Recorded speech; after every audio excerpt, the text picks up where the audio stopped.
नित्यानन्द परमशिवोऽहम्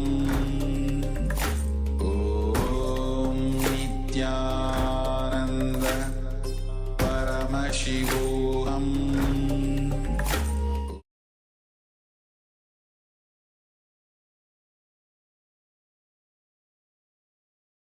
Yes. So we were learning about desires. So now we'll be moving on, and sorry for the technical glitch. The issue has been resolved. So now we'll be moving on and learn more about the desire. So as we were saying, the Iksha Shakti, Jnana Shakti, and Kriya Shakti.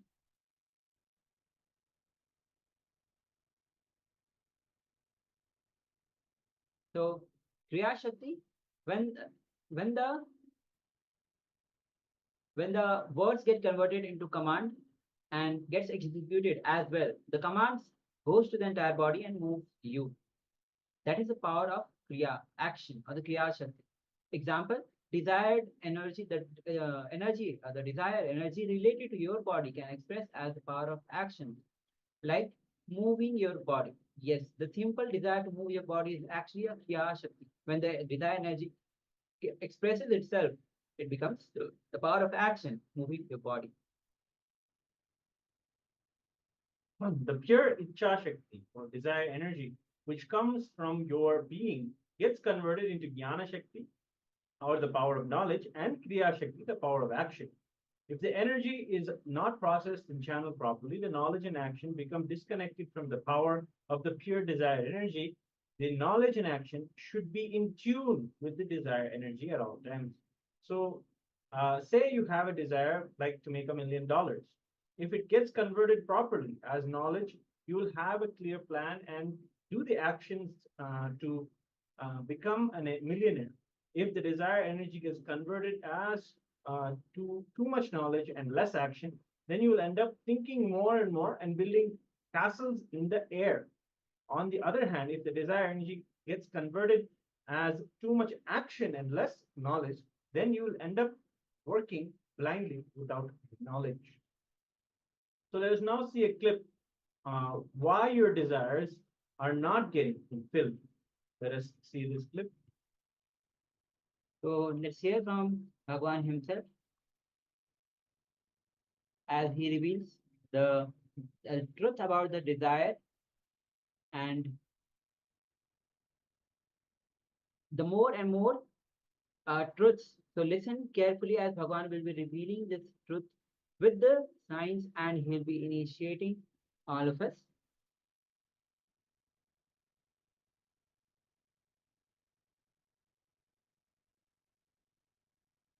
So this desire, as it is a very pure energy, how it gets converted into Jnana Shakti,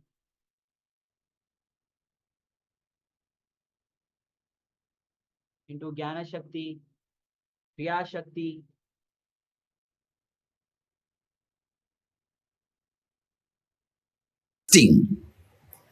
and desire to exist is one and the same. Desire and existing. Please understand, desire and existing. I'm not saying existing, I'm separating. Desire, existing are one and the same. You may think, I have a desire to have $1 billion. Why it is not existing? Please understand, any desire which is from your existence becomes existing. One by one, understand? I'll take you step by step. First, you exist, which is from the source of life, cosmos. So, desire to exist is from the same source.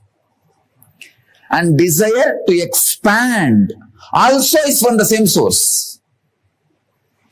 So, any authentic, honest desire to expand becomes existence just like you exist. then how come many of our desires don't get fulfilled? Look inside. Your existence is 7G spectrum. Your desires are happening in 2G spectrum. You are ready to compromise. You are ready to bargain. That is why existence is playing with you. Your own existence is playing with you. Thousands of questions related to why my desires are not fulfilled. Is desires wrong? Is desires right? All this will be cleared. I am giving you the Vedic life view on desires, which sorts out all conflicts. Because desire is one of the major conflict, not just for the spiritual seekers, even for the ordinary people who live in the world. Not understanding desire, you waste so much of energy. You need to understand what is desire, divert your energies properly towards the desire. First, are desires wrong? No. The desires of your own spectrum are not wrong. For example, you exist in some space, but your desires are in lower spectrum. Even then, I am not saying the lower level spectrums are wrong. They just create conflict in you and remind you not to have lower spectrum desires. Please understand. Because at some point, if you need to choose between your existence and your desire, if the desires are in lower spectrum, you will compromise with it. So naturally, not only the desires are not going to be fulfilled, anything which is not fulfilled is going to create conflict in you. I am entering into a physics of desires.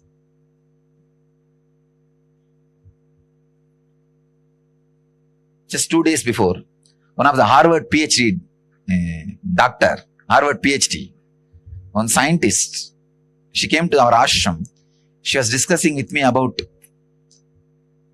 teleportation. She says, as on now, the science has reached only to the level of teleporting information. Means teleporter, A. The object to be teleported, B. The place it has to be teleported, C. So the A makes the B to vibrate in the same frequency. Then when it makes the point of C also vibrate in the same frequency, B disappears and appears in C. This has happened till now only in the level of information. For example, certain atoms are loaded with some information. She says DNA is loaded with some information and it is made to vibrate in some special frequency, unique frequency. When the C also vibrates in the same frequency, A, B, C are connected. So B disappears and appears in C. It has happened only in the level of information. She says, what you are doing, she was telling me, what we are doing is completely beyond science. She says, nothing near this even science is able to imagine. She made an important statement. That's a statement I wanted to use now for you to understand the physics of desires.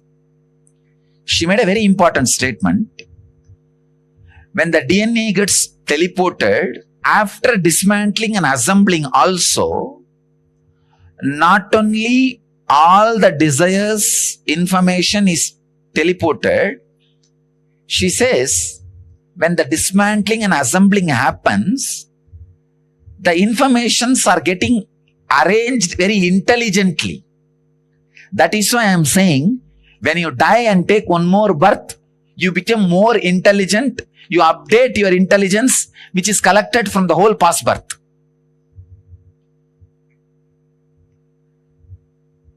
Same way, in the desire also, when you are living with certain desire and it is not fulfilled, your mind breaks. It is equivalent to one death and new rebirth. One death and rebirth, understand? One death and rebirth. I wanted you to understand. For example, you had a desire to marry somebody. Unfortunately, that person got married to somebody else and he or she is no more available to be part of your life. You have to marry somebody else now. When the desire breaks, unfulfilled, it is equivalent to one death. And you are now creating new life. All the intelligence you received by cherishing the desire and not getting fulfilled through that experience becomes part of your intelligence. Only thing, if you are ready to face that loss consciously by not pushing it in your garage or in your dustbin, in your corner of the mind, or hiding it in the secret deep corners of your subconscious, then that intelligence will not be available for your day-to-day life. But if you can face it with the present moment, let's see what to do. This is the way life is. With awareness, that intelligence become a basic cognizance for you to day-to-day decision-making process.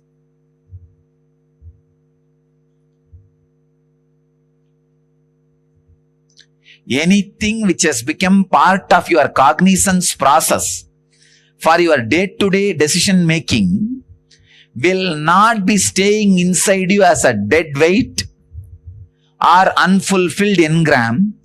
Dead weight or the unfulfilled engram is responsible for mental cancers, including depression, schizophrenia, all major mental disorders like Alzheimer's, Parkinson's, depression, insomnia.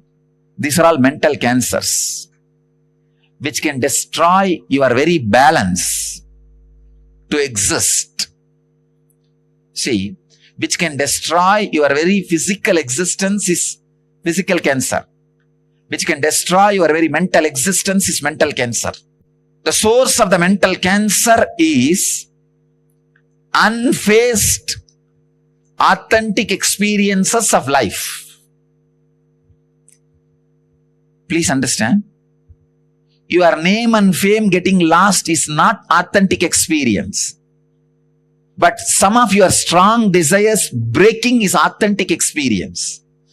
I want you to know the difference. I am opening up a new spectrum. So many ends are untied. You need to now sit and contemplate and tie all that ends. Then it will lead you to a complete enlightenment.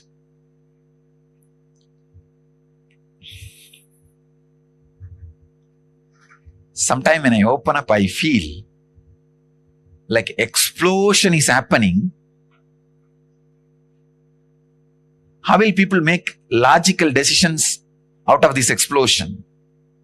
The manana or vada prativada, whatever ideas I am revealing, see this discourse once more, at least 2-3 times. and have discussion, vada pradivada, amongst you, then you will realize many untied corners are made very clear.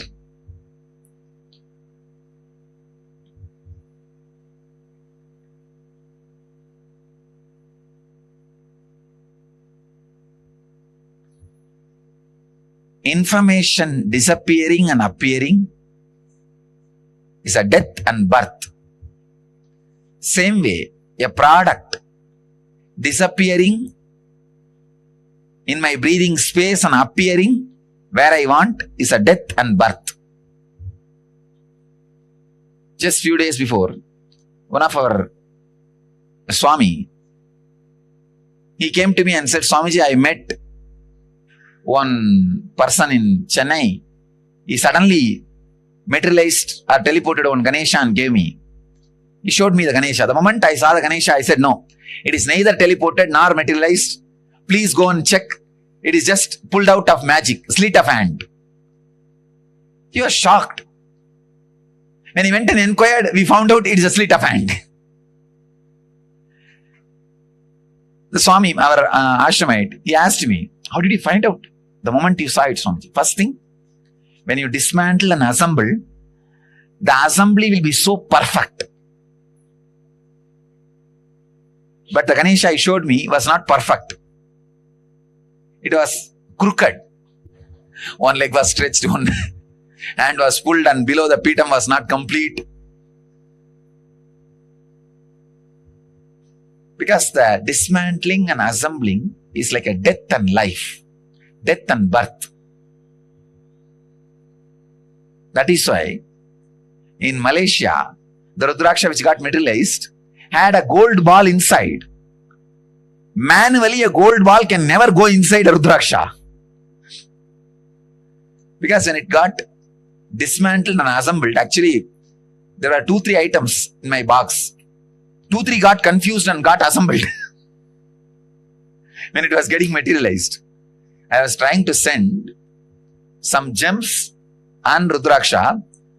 Instead of gems, the gold piece on which the gem was stud, that gold piece got teleported. See, because it is happening not with my will, a casual way, it's happening only in a rough way. And the funny thing is, it is sitting exactly on Anandeshwari's hand. Even if you keep it, it won't stand. It's sitting exactly like Amul baby.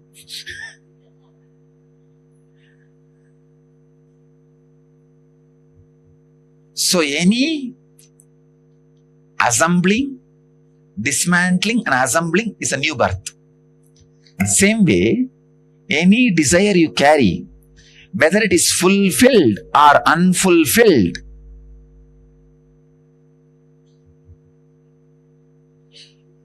when you see an end, by fulfilling or breaking, it is one more birth. Your intelligence gets updated. You need to know. You need to know some things. If you know your intelligence gets updated, whether by fulfilling or unfulfilling, you will have tremendous respect for life, because if it is fulfilled, if it becomes part of your existence. If it is unfulfilled, at least it becomes part of your intelligence. You will just know the signs. Why some gets fulfilled, why some does not get fulfilled. It is nothing but the spectrum from which it is happening.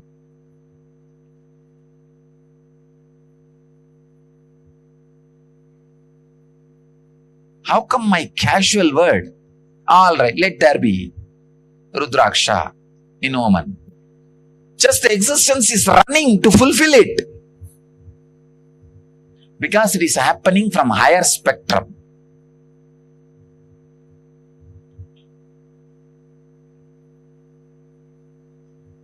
So anything happens from higher spectrum,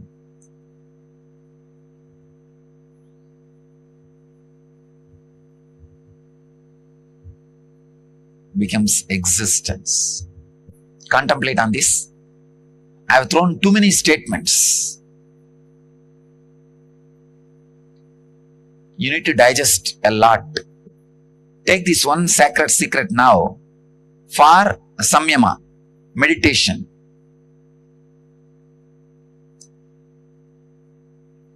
I exist because of my desire to exist. It means any desire which comes out of my existence is going to become existence. I exist because of my desire to exist. Any desire comes out of my existence is going to become existence. Only if it is conflicting with somebody else's existence or property, it will have a problem. Otherwise, it is going to become existence. Contemplate on this one sutra. You will see all the obstacles for your desires to become reality will disappear, and all the desires which can never become reality will automatically disappear. All your desires which can become reality will become reality, and the desire will disappear. All desires which can never become reality will disappear. Anyhow, the completion happens inside you when you sit with this one truth. Sit with this one truth. I exist because of my desire to exist. It means any desire I have will become existence.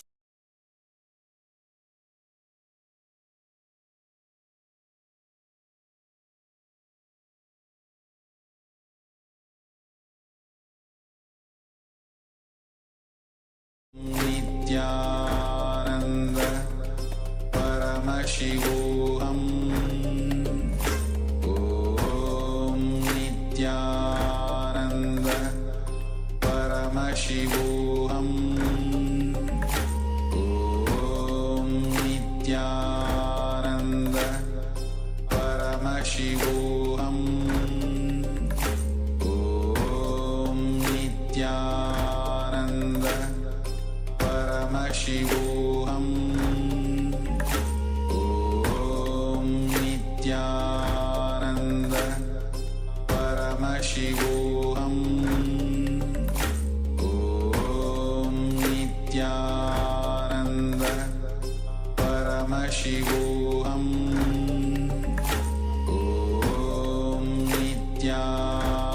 Nityananda Paramashivoham Om Nityananda Paramashivoham Om Nityananda Paramashivoham Om Nityananda Paramashivoham Om Nityananda Paramashivoham Om Nityananda Paramashivoham Om Nityananda Paramashivoham Om Nityananda Paramashivoham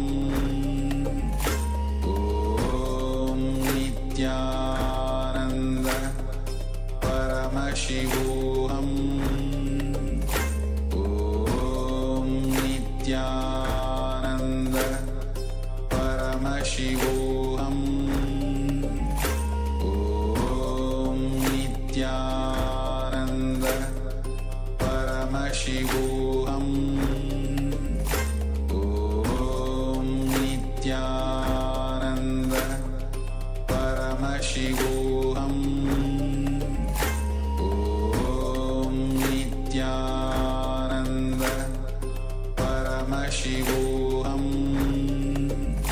Om Nityananda Paramashivoham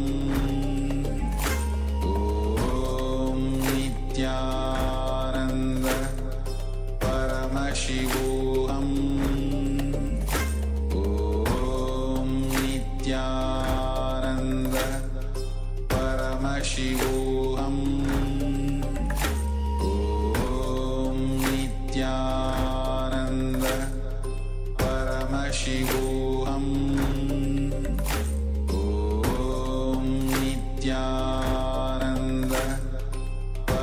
Paramashivoham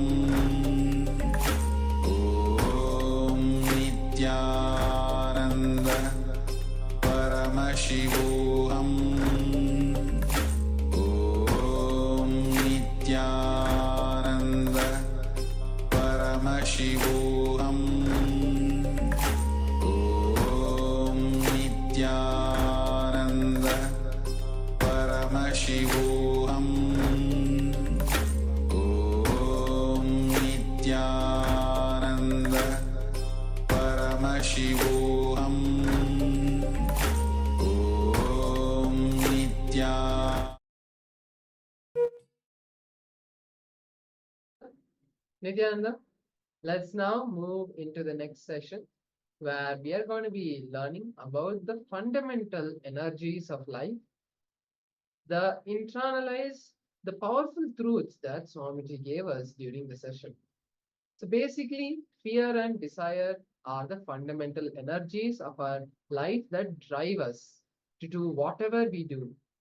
We act either out of desire to achieve or reach, or out of fear not to experience. One of the major driving forces of human life is desire or fear.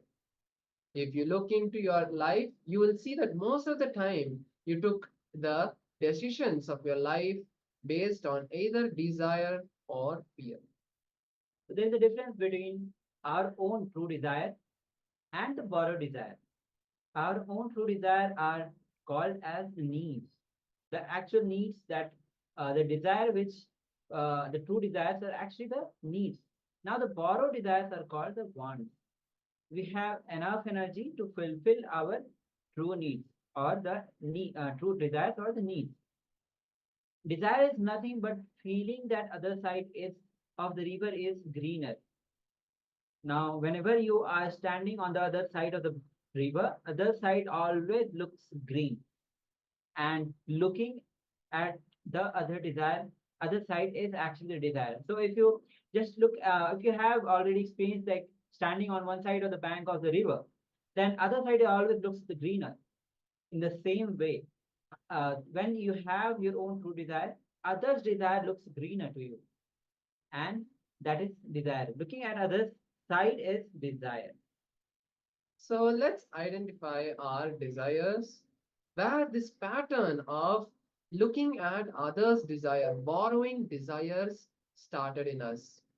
So go back into your childhood and see where in your life you first received the idea about desire. Describe the incident. It may be just a feeling that you experienced, and later on you came to know that that is called desire. But at that time, you had that want to get something. You had that need, that craving to get something. That incident, go back and see. Let's take a few minutes to look deeply into our life and write down the desire first incident where we experienced desire.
Yes, let's now move to the second step.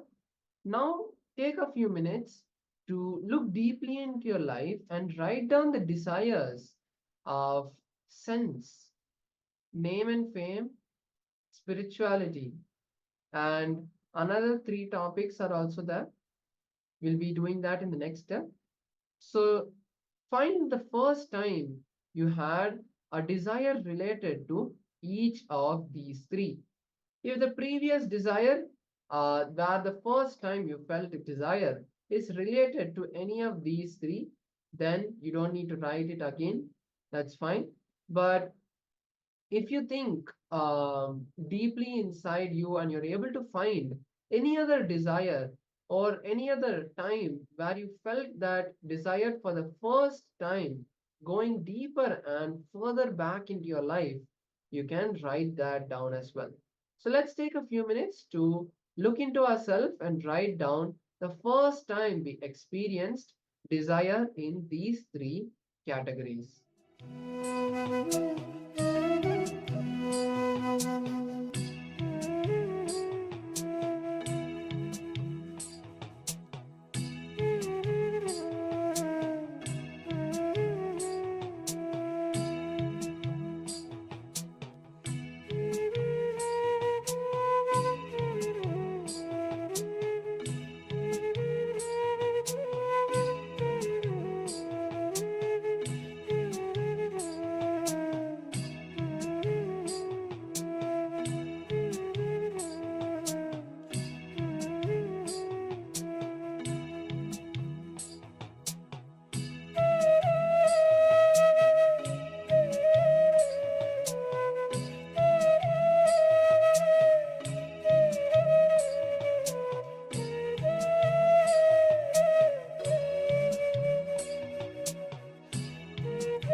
Now, let's move on to the next step, the third step, where you'll be listing down and looking deep into your life of all the desires that you have related to the health, wealth, and relationship.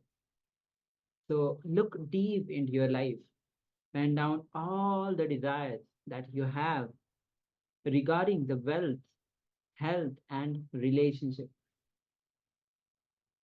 Any small desire or big desire, do not miss any points. Just list them down, all of them. So let's begin.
Yes, so with this, we come to the end of this process, completion process, and let's now move into the next session. So we are manifesting the power of breath, which is where you see an image that we are seeing. We'll be just telling you the image, and you will be seeing what image we have, and you will be drawing the image.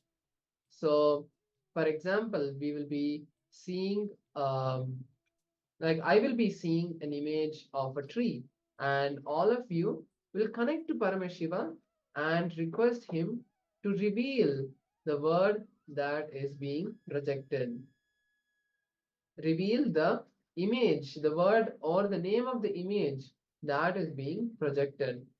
So we'll be starting with some simple images. Let's get ready for the manifestation. We are already seeing the image. We'll be projecting the instructions for all of you. So the instructions are very simple. Connect with Paramashiva and request him to manifest, to reveal what is being projected. Intensely chant the Mahavakya and request Paramashiva to reveal what is being seen. So you can keep your eyes open or closed, that is up to you.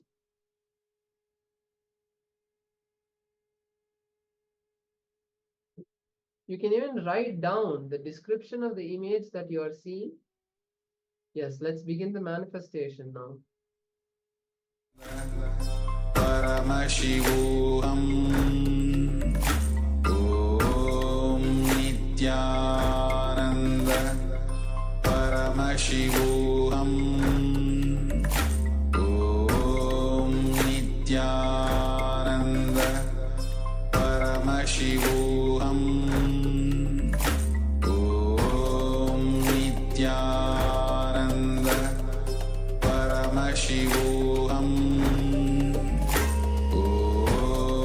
Nityananda Paramashivoham Om Nityananda Paramashivoham Om Nityananda Paramashivoham Om Nityananda Paramashivoham Om Nityananda Paramashivoham Om Nityananda Paramashivoham Om Nityananda Paramashivoham Om Nityananda Paramashivoham Om Nityananda Paramashivoham Om Nityananda Paramashivoham Om Nityananda Paramashivoham Om Nityananda Paramashivoham Om Nityananda Paramashivoham Om Nityananda Paramashivoham Om Nityananda Paramashivoham Om Nityananda Paramashivoham Om Nityananda Paramashivoham Om Nityananda Paramashivoham